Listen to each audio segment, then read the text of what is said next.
Hello, everyone. Thank you for joining the January session of Dr. Jaspersoft. I am your host, Paul Jimenez. Today, we have three guest speakers for you. We have joining us today Pooja, Shubham, and Meghana. And today, we'll be going over the Jaspersoft scheduler deep dive.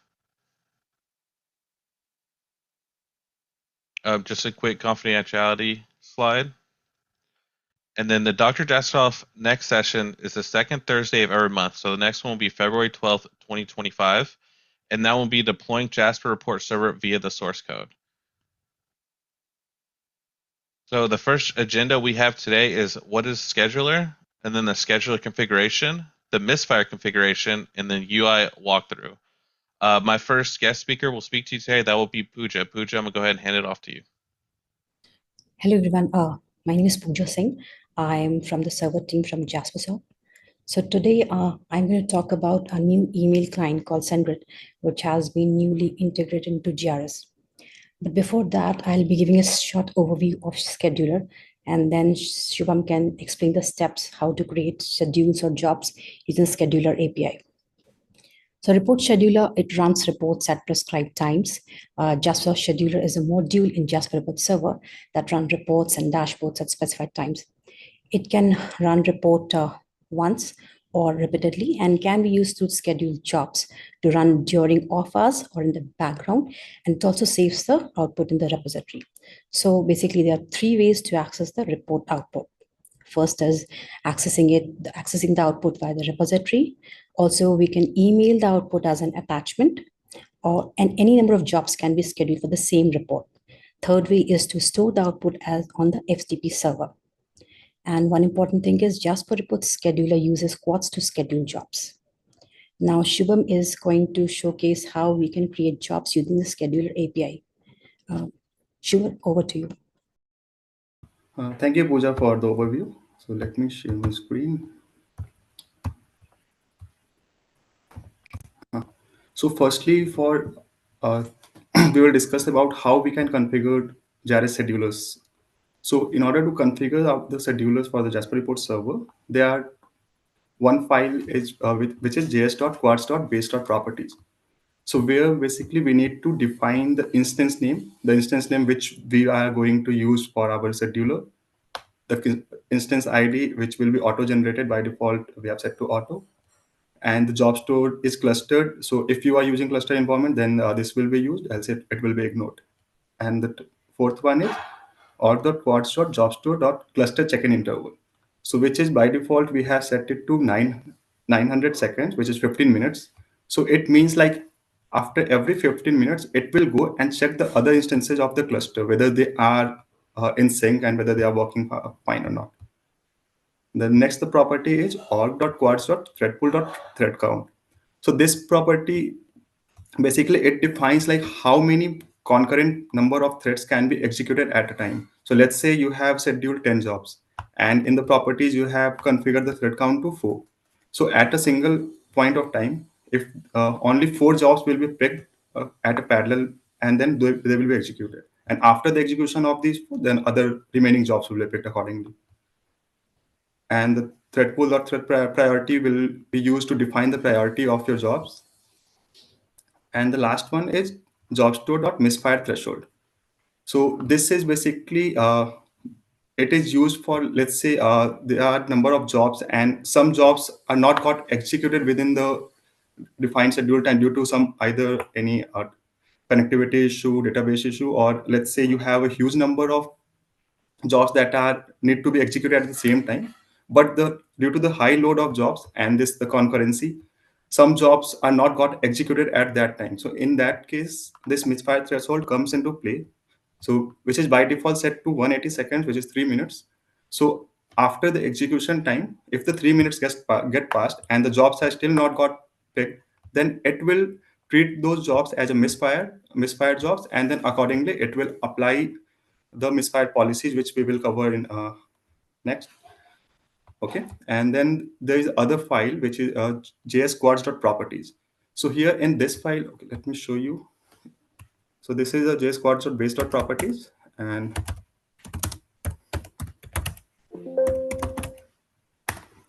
So under the JS Quarts.properties, you see we can define the basic policies with respect to our configuration of the schedulers. So here, first one delegate class, we are using a PostgreSQL delegate, and the table prefix is QRTZ underscore. So using this, the Jasper report server came to know that, okay, so the schedule Quartz tables are like the database tables which are responsible to store the transaction details of the job schedulers will be named with a prefix as QRTZ underscore. So all the scheduler tables will be named using this one, this prefix. And then there is a misfire. So like I told, the misfired policy. So we have to define the misfire policy in this quartz.properties file. So here the first one you can see is report.quartz.misfire policy for single simple job. So what it means, like, so by default we are set it to smart policy. So smart policy means like it will, so here for a simple trigger there are three policies that can be set. One is smart policy, other one is misfire instruction fire now, and the third one is misfire instruction ignore misfire policy. Okay, so so by default we are using smart policy. So smart policy will redirect it to, by default it consider misfire instruction fire now. So if, let's say, if any jobs got misfired, then it will using this policy it will take the misfired job and then immediately execute it once the threads get available. And the third option is misfire instruction ignore misfire policy. So what it will do, it will ignore the misfired jobs and it will proceed with the next execution of the other available jobs. So here the misfire, if you configure this property, then your misfired jobs will not be picked for the execution. And then this is for a simple job. So simple job means, let's say you have configured a job which had only a single number of execution without any repetition. And the second option for the scheduled jobs which we can configure is repeating simple job. So it is for the, let's say you have configured some scheduled jobs with a specific set of repetition or a specific interval of repetitions. So in that case, this policy will be applied for those misfired jobs. So for the repeating simple jobs, we have this set of properties defined. So by default here, the smart policy will redirect it to misfire instruction reschedule next with remaining count. This one. So what it will do, it will basically treat all the misfired jobs and then it will reschedule it to its next execution. And the last execution cycle will be again pushed to the next execution because the last time those jobs were not got picked. Similarly, instruction fire now will immediately fire all the misfired jobs which got skipped due to any specified conditions. And the other misfire instruction, ignore misfire policy. So it will ignore the misfire policy and it will proceed with the next set of execution. So misfire jobs will not be picked. Okay. And the third one is reschedule next with existing count. So what it will do, so there are two differences between existing and the remaining count. So remaining count will just skip the misfired transaction and then proceed with the next transaction. And reschedule next with existing count, it will reschedule the last execution to the next iteration and then accordingly it will proceed for the execution. So no transaction will be skipped here. And then misfire instruction reschedule now with remaining repeat count. So what this will do, it will reschedule the execution time to the next, and then it will treat all the misfired jobs and then immediately fire it if the threads are available at that time. And the third set of jobs which we use is a calendar job. Calendar job is basically where we can schedule that job with respect to any special condition. Let's say you want to schedule the jobs on a specific weekends or on a specific only, you want that job to be executed on weekdays only, or you don't want any scheduled jobs to be executed on holidays. So you can use those conditions under this calendar job. So for calendar jobs, we have these 4 misfire conditions. So here the smart policy will refer it to, it will execute the first misfire. So it will actually use this one, misfire instruction fire once now. So it will execute, let's say, 3 transaction of any jobs got skipped due to some system unavailability. So in that case, it will only execute that job once, not the 3 times. And then it will reschedule it with the next iteration. And ignore Misfire policy will again ignore the policy and then proceed with the next execution, and do nothing will also do the same thing. It will not do anything for the Misfire job, and it will move with the next available jobs. Okay. So now let me show you how to configure the schedulers. So this is the Jasper report server instance. So here, let's say we are, and one more thing, like if you want mail notifications to be triggered for your scheduled report output, then in that case, under the JS Quarts properties file only, you have to configure your SMTP server details under this section. So here, accordingly, you have to configure your host, username, password, and other protocols, ports, and all. So using this, the SMTP configuration, that job will, the notification will be sent out using that relay. So let's say I have a sales mix by city report, and here I want to create a schedule job of that report. So I will just go to it, right click on it, and then create schedule. And here create schedule button is there. Just you can create. Then it will open a schedule, new schedule page, which using which you can schedule the jobs. So here I will be configuring it start date as immediately, or else if you want that job to be executed on a specific date, you can check this button and then select that specific set of date which you want to configure. So let's say if you want to configure to be done it on 14 January at a specific time, then you have to check this option and then accordingly set the time zones at what time you want this to be executed, and then just, but I will be scheduling it for the immediate execution, and the time zones accordingly as per your convenience. You can use those time zones. Then there comes the recurrence part. So what recurrence part does? So here, as I mentioned in the policies, we have 3 set of jobs that can be configured. If you set to none recurrence, then it will be a simple job which will be executed only a single time, and then the job will be deleted. And for a simple job, it means the job with recurring jobs. So here it will ask you for a pattern, like after what interval you want to this job to be executed. So let's say I want this job to be executed every 5 minutes, and accordingly you can select your options and proceed. Then if you want that job to be scheduled for a particular set of time, so in that case you can set let's say a number of times. I want a job to be executed only 10 number of times.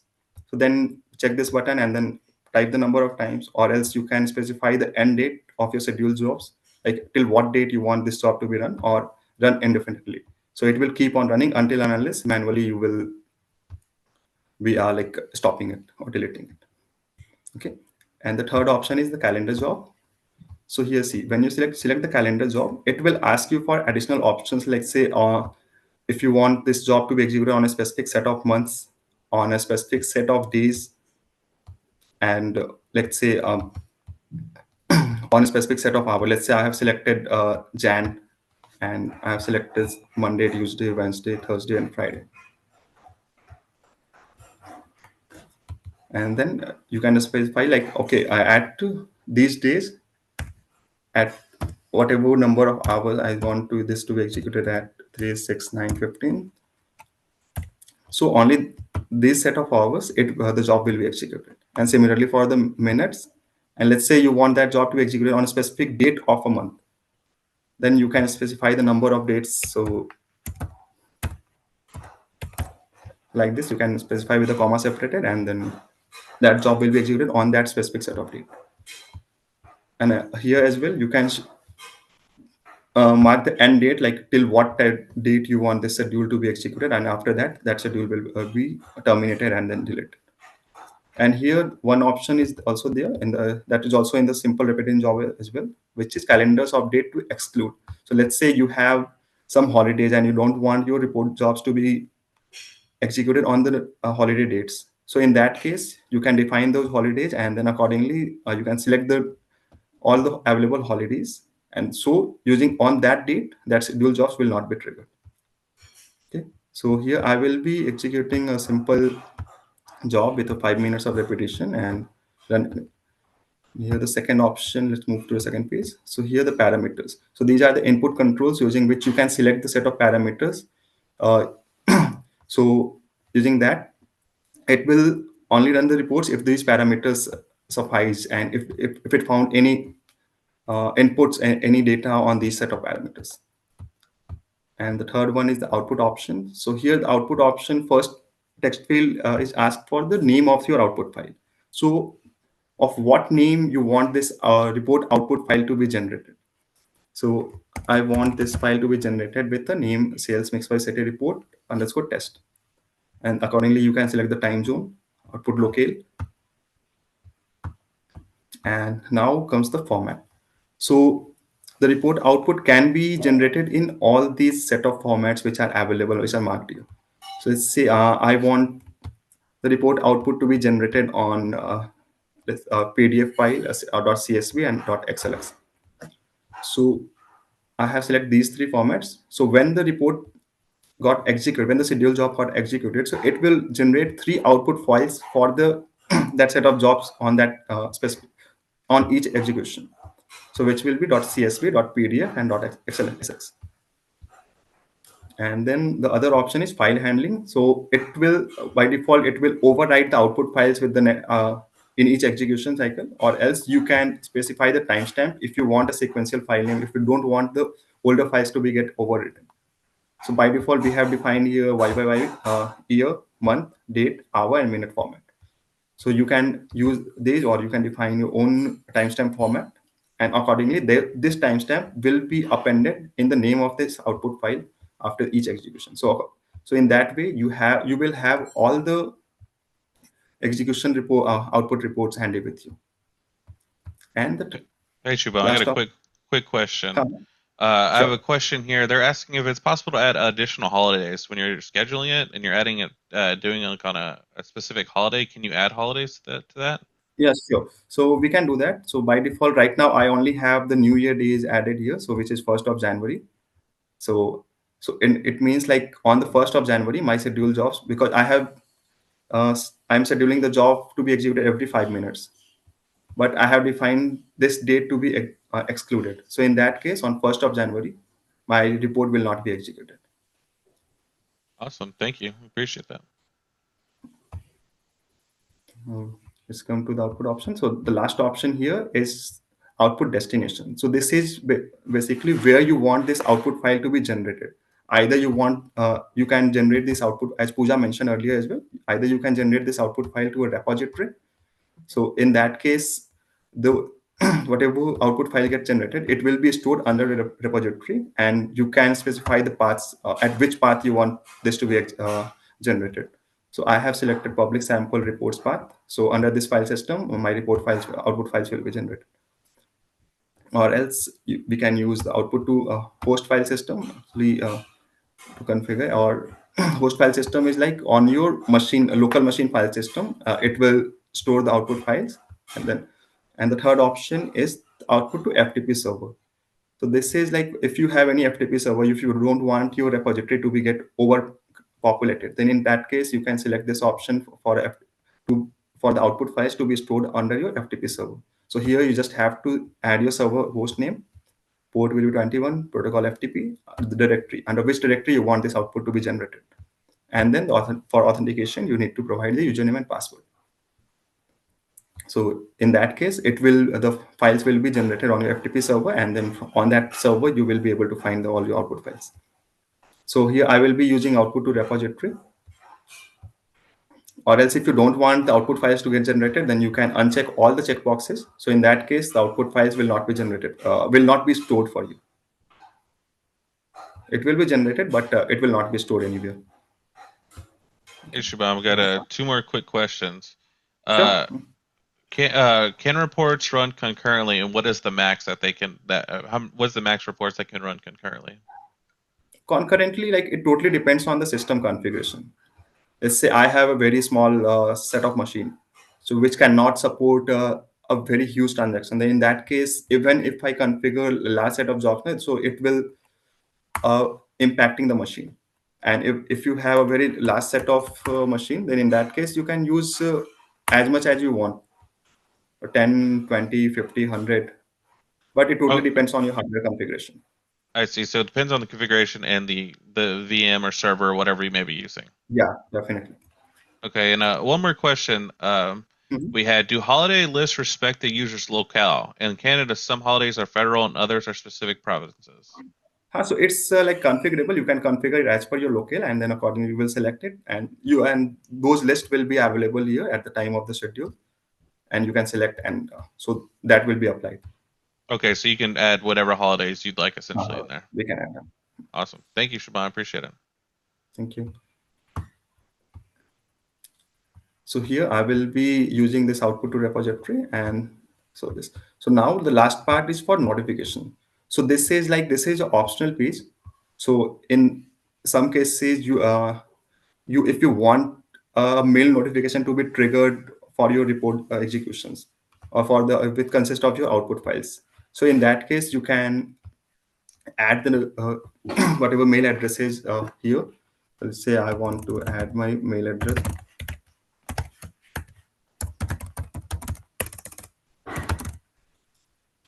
And then under CC, if you want any group DLs or any specific persons to be stored under CC or BCC, accordingly you will mention the mail ID and then the subject. So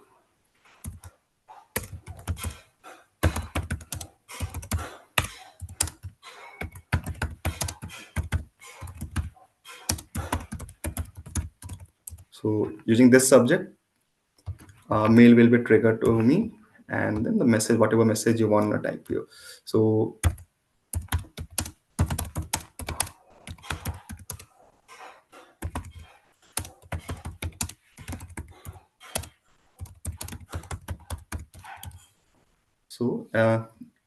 in that case, you will receive a mail to this mail ID with the subject and this message body here. And at the bottom side, you will find there are several options. So first option is like include reports as repository links in email body. So let's say here I'm storing the output files in a repository. So in that case, if this option is selected, then it will trigger your mail notification with a link to that repository. So once you click on that link, that output file will be automatically downloaded to your system, or else you can directly attach the output files in your mail notification. So the outputs will be sent as attachment in your notification. And in case of if you multiple files, you can also create a zip attachment, and using in that zip all the selected file format, output file format will be triggered. And let's say in some cases you have scheduler reports, and at that specific execution time, that report is like there is no new data for that report, and the report comes empty because there is no update. So in that case, you can select this to do not send email for empty reports. So if the report is empty, so the mail notification will not be sent. So I will be selecting here, so this one, so include report as repository links in email body. So it will send me a repository link with the mail notification. And on the right hand side, you can see so you can also configure the notification for let's say to check the status of that execution. So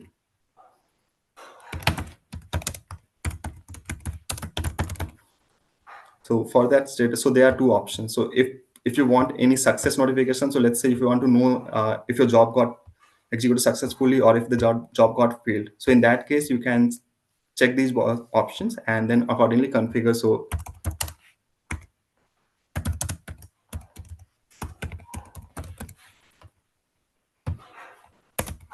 So it will trigger you mail on every success execution. It will trigger you mail with this message to the configured mail ID.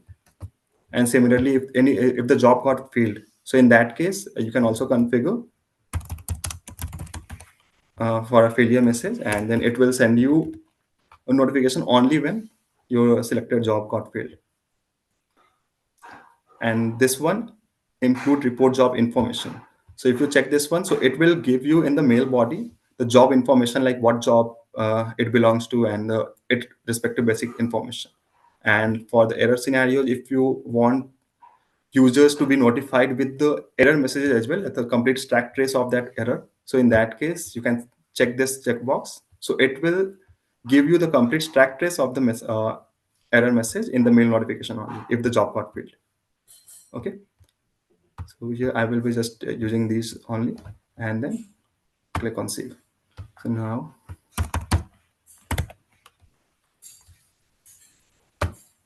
Hey, Shubham, well, let's go ahead and saving. We have a few questions real quick. yeah, So on a question, can you copy a scheduler or clone it? And then, for example, if I have a different parameter, can I run that scheduler and then select a different parameter or input one? you have to create a different schedule. You cannot copy a active schedule. Okay, thank you. And then another question, how long are reports available via the repository? For example, I ran a report and sent it out with a link a year ago. Is it still available today if I click on the link? It totally depends on your repository maintenance cycle. So for everything we have, usually we have the archival cycle in place. So let's say if you are keeping those files in your repository for that period of time, then it will be available. Right. So if it, say, for example, if the link is still, if you output to repository and the link is still active, it's still there in the repository, the link will still work. That will work. Awesome. And then the other question, is there a way to test the connectivity to the mail server, which I believe there is a test button, right, through the SMTP server? There is a test run, and that's a manual configuration. That's a basic ID configuration, which are the prerequisites before configuring it. So let's say I want to use my SMTP, then I have to make sure like this SMTP is accessible to me and it's connectable. It's connectable from my machine from wherever I'm hosting this application. Awesome. Thank you, Shubham. Appreciate it. Thank you. So now I have created the job, and you can under the view section, by clicking on the schedules and alerts, you will be able to view the status of your jobs. So here you will get the job ID, job name, the resource URL, what is the report name, and the complete path of the report, what at what path this report is available at, status, which is active, user who is the owner of this scheduled job, and this is the next one. So when this job will be executed next, and this is the last one. So last because I have just scheduled it and configured it 2 minutes back. So it got executed at 9:26 IST time. And then again, since we have scheduled it for every 5 minutes, so now the next iteration is scheduled for 9:31. And similarly for the mail notification, you will be receiving the mail like this with a link to this repository. So once you click on that link, that output file will be generated, will be downloaded to your system. Okay. So that's all from my side. Over to you, Pooja, for the SendGrid. Thank you, Shivam. So I'll be explaining the functionality of SendGrid email client, the SendGrid account setup, configuration in GRS, the multi-tenant configuration, and the limitations of it. So if any organization decides to outsource their email infrastructure to a cloud-based solution like Twilio, SendGrid is the right way to handle the organization's email needs. SendGrid is a popular cloud-based email sending service from Twilio, which is well known for their SMS and voice platform. Now, this new email client app, SendGrid, has been integrated in GRS to send scheduled jobs, email, or alert notification to users, apart from Java Mail SMTP client and Microsoft Graph. Additionally, it supports the configuration at the tenant level and also at the hierarchical level. Now, when should we be using the web API versus SMTP? For most of the email use cases, if we are just getting started with sending emails with SendGrid, the Twilio recommends that you use the web API over the SMTP. The web API is generally better suited for developers who are building their own web or mobile applications. SMTP is better suited for those integrating with the existing mail clients. Now, the SendGrid API offers three major advantages over SMTP.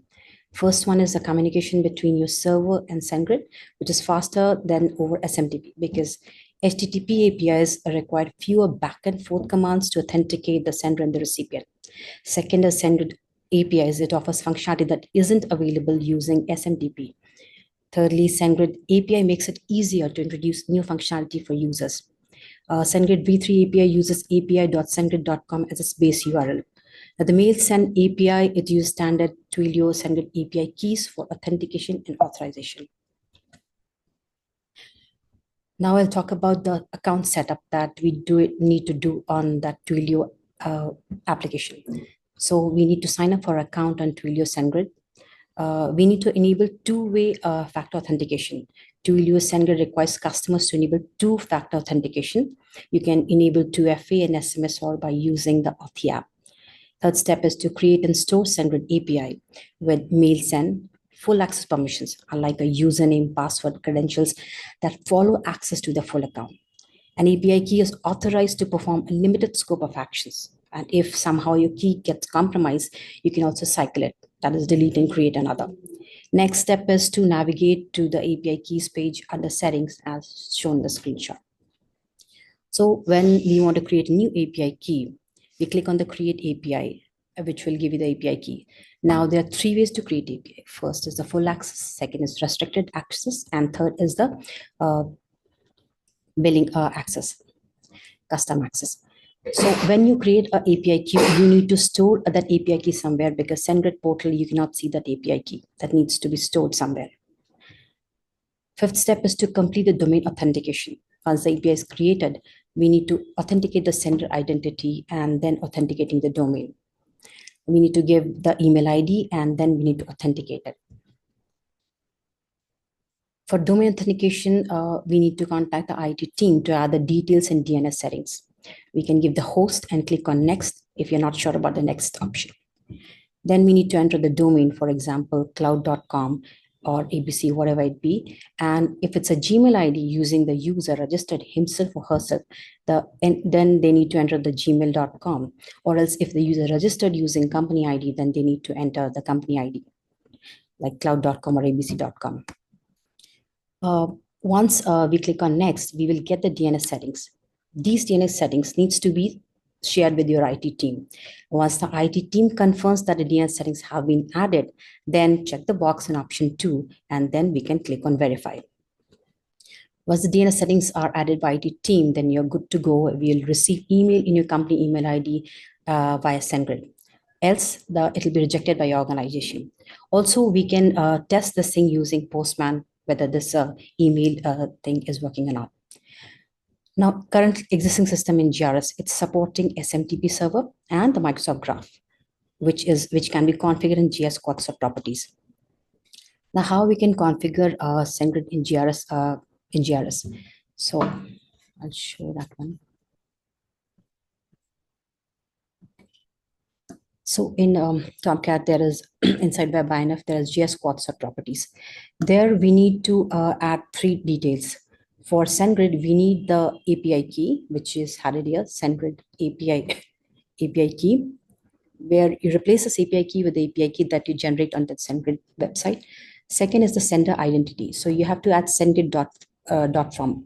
So suppose my email ID is singpia@tipco.com or whatsoever, we have to add it over here. Third thing is you need to replace the email service type. Mail is for Java email SMTP server. For Graph, it will be Graph. And for SendGrid, you have to put it as SendGrid. So it's case sensitive, so it will be put up like this. Or for tenant or hierarchical, you have to change the setting.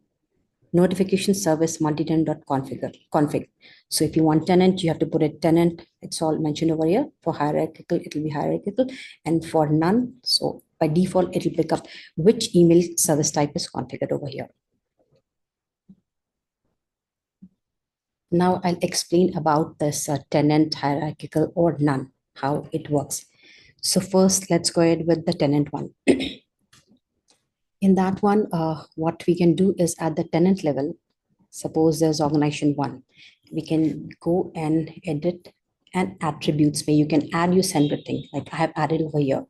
So if you see here, it'll ask for your name. So name should be SendGrid.api, and this will be your API key. Once you save it, it will be reflected for all the users belonging to this tenant. So if you go to users, you can see these users belonging to organization 1 will have SendGrid configuration over here, this API. So when these users are going to schedule any job, then the mail that will be sent, the output report that will be sent will be using SendGrid. So all these user efficacy, it will be visible over here. So this is a tenant thing which we can configure in JS Quarts properties. Second is hierarchical. So for we can do the configuration at server settings. You can go to server attributes. Here you can add that SendGrid thing. Like here I have added, you can add the key value pair. Key will be your SendGrid API and value will be the API key. So what happens in hierarchical is, like first it will search at the user level if that configuration is there or not. If it finds it there, it will send the email using this one. If it's not there, then it will go to the tenant level. It will check whether for that tenant, at the tenant level, is if that setting is there. Suppose at tenant level in organization 1, I've added it here. If it's able to find this configuration here, it will send email. It will use the SendGrid details from here. If it doesn't find here, it will go to server attributes and see if the details are here. It will send the email through this one.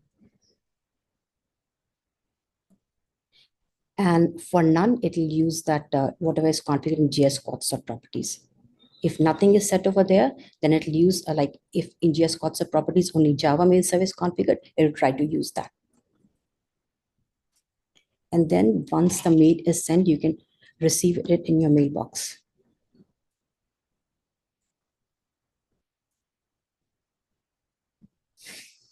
So it will come like this. It can come in 3 ways. As we know, it can come as a URL where the link of the repository will be there. It will come as a zip file or a normal file attachment. So you can receive it like this.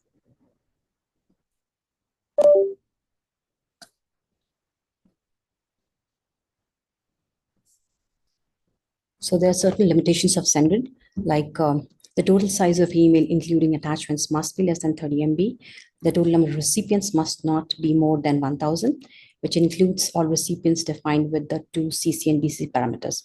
Now, we can have some premium subscription SendGrid where you can have more number of users or attachment. It depends on the organization. The total number of custom arguments must be less than 10,000 bytes. Unicode encoding is not supported to the from field. The 2 CC and BCC name cannot include semicolon or comma characters. That's all for SendGrid. Meghna, over to you for Graph API. So yeah, hello everyone. I'm Meghna. I'm working as an application developer in Jaspersoft. So today I'm going to give overview about Graph API. So in this session, I'm going to cover overview of Graph API and how do we register our application in Azure portal, and also how do we configure Graph configuration in JRS, and also as Pooja explained about multi-tenant configuration for Graph. So what is Graph API? So it is nothing but a REST API with some client libraries which are helpful for us to access the Azure data or Microsoft Cloud services. So for us, if you want to schedule any report to Outlook domains, we use Graph API. For this, we do have some prerequisites. Either we should have a Microsoft Entra ID tenant or at least an account in Azure portal with administration role. So our first step is we register our application in Azure portal. For that, we sign into our Azure account, Azure portal, and we register, go to our app registrations and click on new registration. So this is our Azure portal. We go to app registration page and go for new registration. We specify name, demo application, and we choose select account type based on our requirement. Like if you want to share to only organization, we choose account type as only this organization. If you want to share as a multi-tenant, we can share as we can select the account type as accounts in any organization directory, or we can go for accounts in any organization directory along with the personal Microsoft accounts. Or if it is only personal Microsoft account, we can choose this account type. And then we click on register. It generates an application ID, which is nothing but an unique ID for our application in Microsoft Cloud ecosystem. Like this, it displays our application ID, which is nothing but client ID. And then we choose authentication. Like we choose our platform, whether it is a web application or single page application, or it is an Android or mobile and desktop application. Based on that, we choose our platform and then click on configure. And also we generate client secret keys in order to generate the tokens. So we here, if you see, there is the certificates and secrets tab. If we click on it, we can select new certificate, and then we add a description to that certificate, and we can also choose expiration for that particular certificate. It supports until 2 years. Best approach is choose like 6 months. Expiration time is like 6 months, and then click on add. It will generate a new client secret. It will be visible only one time, so we store it in our properties. And then we set the permissions for our applications. Yeah. Permissions like mail.send, mail.read, write permissions for our applications as displayed here. And this finishes our account setup. Now, please note, users should also have the Outlook mailbox access in order to schedule mails to Outlook domains. Next comes the graph configuration in our JRS. So as Pooja Shubham mentioned, we do have these properties in JS Quarts.properties. And also these properties, if you are going to with initial server setup, these properties can be found in default master.properties. So in order to schedule mails through graph, we set our client email service client type to graph. And then we set these credentials like OAuth client ID, which we generated earlier, tenant ID, OAuth secret, and user ID. User ID is nothing but the unique user's name with which we generated, we logged into Azure portal. So corresponding user ID. So default we support only client secret credential flow.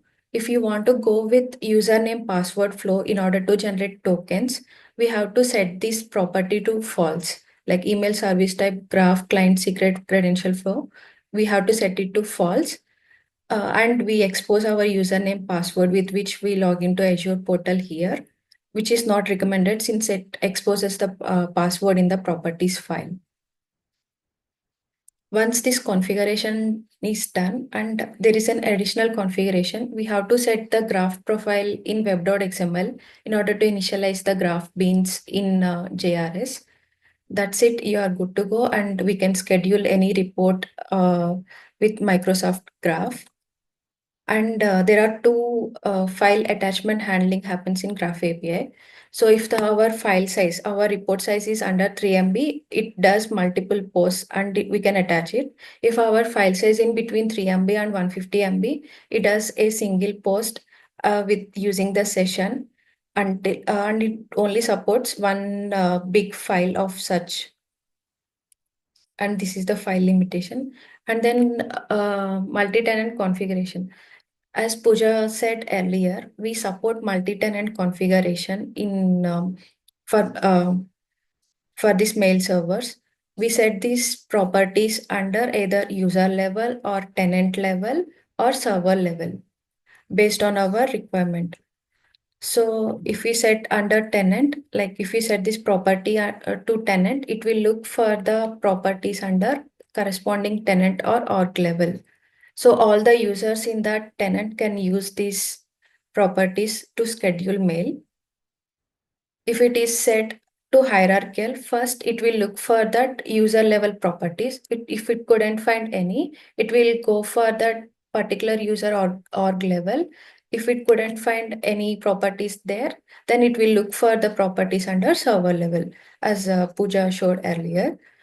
And what happens? Sometimes we specify here, set the multi-tenant config to either tenant and hierarchical, and we miss giving the properties there. Like then in such case, it picks it creates the bean with the default bean, like whatever we give in JS Quarts.properties, it creates the bean with that configuration. It doesn't create any null beans, but it creates the bean with default configuration, which we specify in JS Quarts.properties. Yeah, this is it from my end. Over to you, Paul. Hey Megan, I got a real cool question. It says SendGrid and Graph is are they mutually exclusive? Why would someone prefer one over the other? If you want to schedule mails to Outlook domains, we use Graph SDK only. Since Microsoft, with that only we connect to Outlook domain mails. SendGrid, if you want to go for cloud services like Twilio and all, we can go for SendGrid configuration. They should Okay, have makes sense. Microsoft to use that. What was that, Pooja? I'm sorry. Yeah, they should have Microsoft access to use Microsoft Graph service and SendGrid access to use that SendGrid mail client. Then only they can use it. Awesome. Sounds good. Thank you all for the answers. I do appreciate it. Okay, everyone, this kind of wraps up our January session of Dr. Jaspersoft. Here are the resources, as you can see. As always, please engage with us. Log a case. Engage the community forum. Reach out. Email me. However we can get your attention, please let us know. Feel free to let us know anything that you need. Let us help you. And if you have any questions, concerns, please let us know. Thank you for your time, and I do appreciate it. Everyone, take care.